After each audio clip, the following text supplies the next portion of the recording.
Hello welcome guys on my YouTube channel. आज मैं आपको बताने वाला हूँ क्लास 10 के थर्ड चैप्टर के शॉर्ट्स नोट्स। इसमें कुछ ही सूत्र हैं, ज़्यादा तो है नहीं, उसमें के बारे में आपको बताने वाला हूँ। इसमें एक छोटा सा फर्स्ट चैप्टर में आता है, ये P बराबर पी क्यू प्लस आर, ये फर्स्ट चैप्टर का है, पर इसे आप थोड़ा देख सकते हैं, ये थोड़ा ध्यान देने के लिए है। और इसमें पहला एक सूत्र आता है A1/A2 not equal to B1/B2 not equal to C1/C2। इसका मतलब ये होता है यह एक संगत है, मतलब यह संगत है, इसका एक हल है। जैसे कि आपको यहाँ पे कोई एक समीकरण आपको दे दी जाए कि x square plus 2x minus 1 बराबर 0 और 3x square plus x minus 5 बराबर 0। अगर आप इसके A1 मतलब कि x का गुणांक 1 और A2 x2 का गुणांक 3, ऐसे ही B1 B2 को 2 और 1 को, और C1 C2 को -1 और -5 को आप यहाँ पे रखेंगे तो आपका यही उत्तर आएगा। तो इसका एक हल है। फिर ऐसे ही आप देखेंगे तो A1/A2 अगर बराबर हो जाए B1/B2 के और C1 C2 इसके बराबर ना हो तो ये एक समांतर रेखाएं हैं, मतलब ये लाइन एकदम सीधी चलेंगी। और अगर ये लाइनें C1 C2 भी इन तीनों में बराबर हो जाए तो ये संपाती है, मतलब एक लाइन उसी लाइन के ऊपर चल रही है।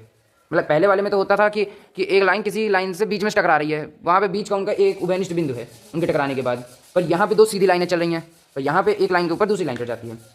और इनके अगर आपको वो निकालने हैं शून्यांक, तो आप A और B दो इनके शून्यांक देख सकते हैं। इनका सूत्र होता है, इसे श्रीधराचार्य सूत्र या फिर शून्यांक सूत्र भी कहते हैं। इसका होता है ये -b plus minus √d² - 4ac/2a।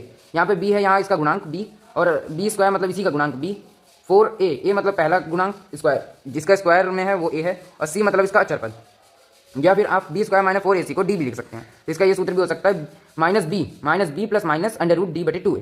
और अगर आपको x का व्युत्क्रम किसी भी गिनती का आपको व्युत्क्रम कहा जाए तो 1/x होगा। और यदि आपको बोला जाए तीन क्रमागत संख्याएं, तो भी तीन क्रमागत संख्याएं का मतलब होता है x प्लस 1 x प्लस 2। जैसे कि आपको 1 है, माना आपने x को 1 माना, तो 1 प्लस 1 मतलब 2, और 2 प्लस 1 मतलब 1 प्लस 2 बराबर 3। तो यहाँ पे ये तीनों क्रमागत हो गई, तो इसलिए ये तीन क्रमागत संख्याओं के लिए अचर पद हैं। ये अचर पद हैं, ये चर पद हैं।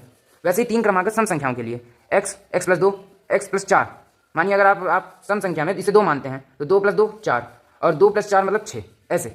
और त्रिभुज के क्षेत्रफल जो सूत्र होता है 1/2 आधार गुना लंब होता है, या फिर 1/2 बेस गुणे परपेंडिकुलर, इसलिए। और पाइथागोरस जो सूत्र होता है वो होता है कर्ण की घात 2 बराबर लंब की घात 2 प्लस आधार की घात 2, या फिर हाइपोटेनियस का स्क्वायर बराबर परपेंडिकुलर का स्क्वायर प्लस बेस का स्क्वायर।